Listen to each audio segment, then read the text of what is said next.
Hey, what's up, y'all? Welcome back to the Sean O'Connell YouTube channel. Today what we're doing, we are in the Whipple F150. This is a 2021 F150 5.0 with a Whipple 3-liter supercharger. We're going to kind of show you guys how I afford this truck today. You know, a lot of people ask me, they say, Sean, what do you do for work? And they have a lot of questions about, you know, how do I afford these nice vehicles and stuff like that? Am I paying for it with YouTube?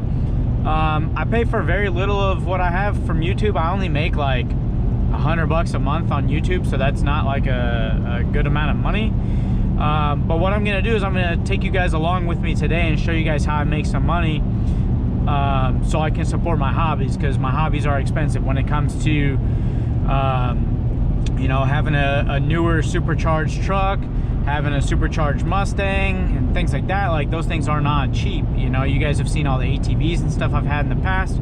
I'll show you guys a little bit about how I afford that. So I have a house that I'm going to today that I bought a couple of years ago. I bought it for $160,000. It's a nice 3-bedroom, 2-bathroom house. It's right outside one of the bases in Eastern North Carolina.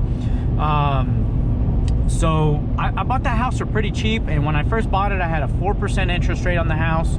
My payment on the house was, I believe, like $1,100 a month, right?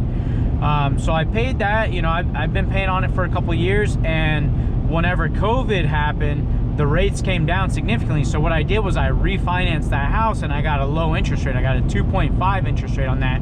So that made the payment on this house, which I'll show you guys the house.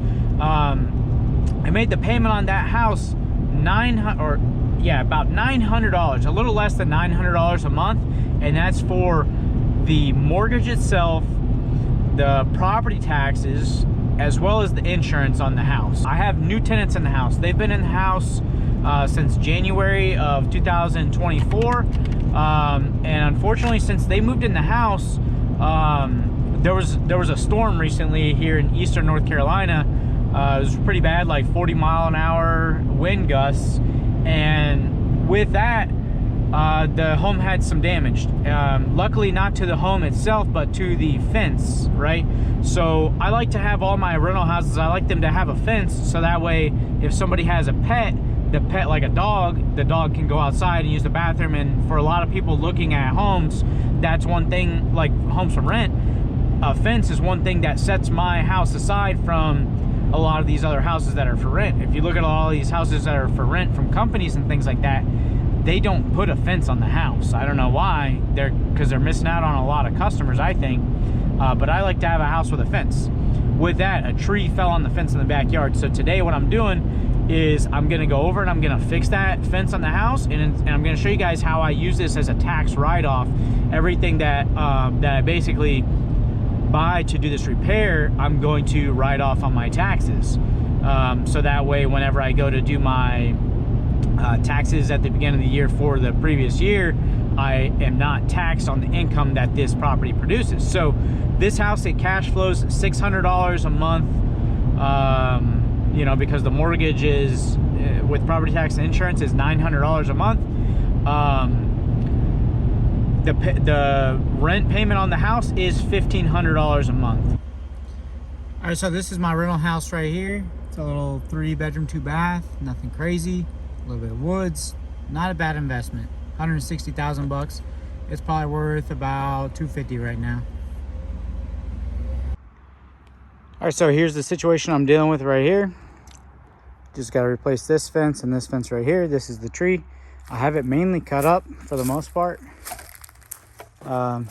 The little Milwaukee, this is a 16-inch, it's like 300 bucks. I'm using the small battery on it, and I've gotten a bunch of cuts already. So you can see it eats through it pretty well. There's the tree. It's a pretty big tree. No wonder it knocked all this down. But I'm just gonna cut up this stuff right here. I'm gonna leave probably most of this over here, probably cut it off like right here, and then rebuild the fence. Bro, imagine pulling up to a work truck like this and getting gapped.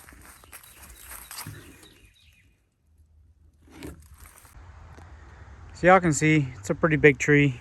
The little Milwaukee's doing pretty good. Like, that's only the 5.0 battery on there.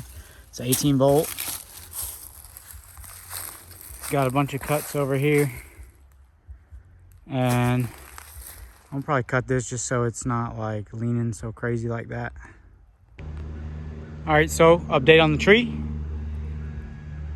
Got it cut down all the way. So I don't know what happened, if it got hit by lightning or if it was just the wind that made it do this, but the Milwaukee does pretty good for, I mean, this is a pretty big tree. It's been here a long time. You can see all these pines are real tall back here. But yeah, I'm just gonna get to cutting this thing up and then cleaning this up, and then I'm gonna rebuild the fence.